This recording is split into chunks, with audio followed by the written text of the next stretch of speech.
Hey, how are you guys doing today? Jay with Renewed in Grace. Just having a little semi-lackluster day. But I told you guys, if you follow me on Facebook, I told you guys that I was gonna tell you this story on this weekend. But this weekend was rather busy, so I didn't get a chance to tell you this story. And I really wanted to also think about it, make sure I remember it correctly, because it happened when I was a teenager.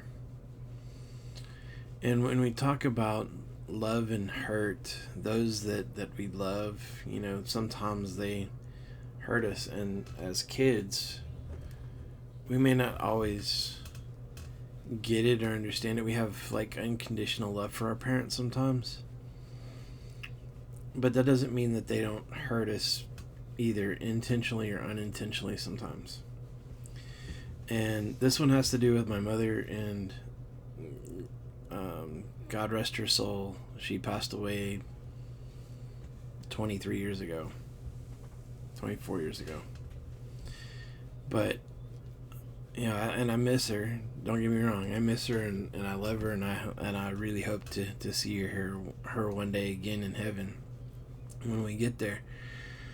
But that doesn't mean that the story doesn't hurt. And I've told this story before, and of course I have a physical mark from it, so it's not one that I can just ever forget.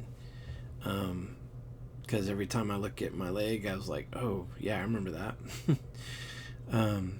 Anyway, I was visiting my mother in Florida, and I was 15 at the time. 15 or 16, I can't remember exactly which. I was in that age range.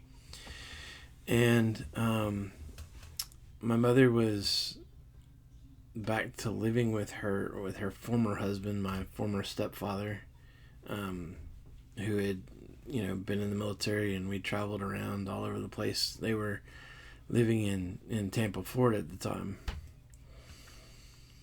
And so I'm there, and they had two Chow Chows, which I love the Chow Chow breed. Don't get me wrong, it's a great breed, but they're very temperamental, very protective dog. And if you aren't part of the family and don't know them, sometimes they can be overly temperamental. Well, I had been there for a couple months, and the male had started to get to know me, and I don't really blame the dog in the instance. There were mistakes that I made, but also in the same instance. Well, let me just tell you the story. So, Jehovah's Witness, they come to the door and knock on the door, and I'm 15, 16 years old, and really not interested in talking to a Jehovah's Witness. And so, I step out on the porch, tell them I'm not interested. They see my age, and they go on. And I go back into the house, and to keep the dog in, I put my leg in, but didn't really put my face in. I put my leg in to keep the dogs in the house so they wouldn't run out. And when I did, the male bit me on the leg and left a puncture mark. Well, I instantly, I called my mother at work. She ran home.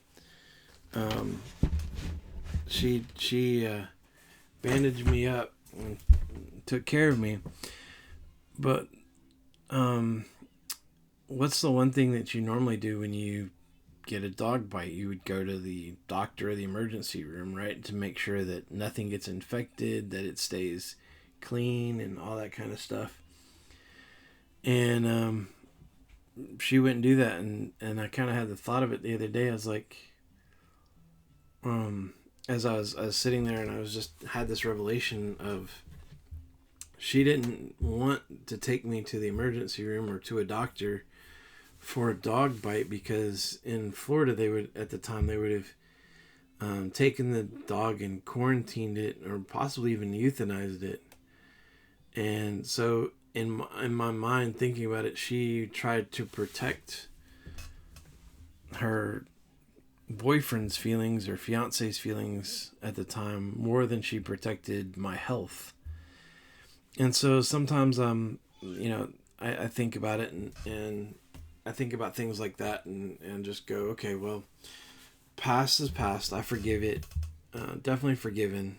And of course it's my mother, and she is more than made up for it in the time that she was alive. Don't get me wrong. But in the moment that it occurred, that it happened, I didn't think about it in the terms of that until much, much later.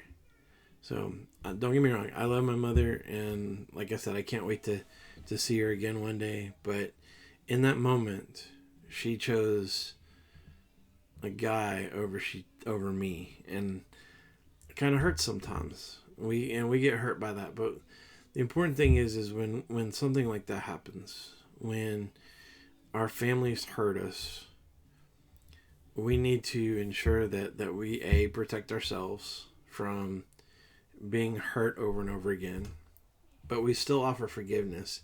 The forgiveness is not for them, it's for us to set us free, and we just need to be free from the world and just allow the hurts and the struggles to be forgiven and move past them, and become a better person in Christ. All right, just wanted to share that little story with you guys.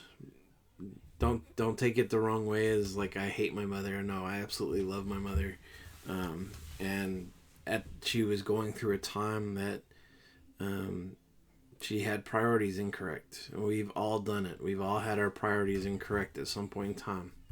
So I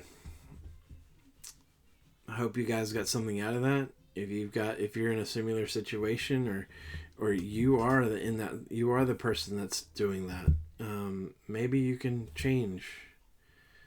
Ask for forgiveness or move forward. All right, y'all be blessed.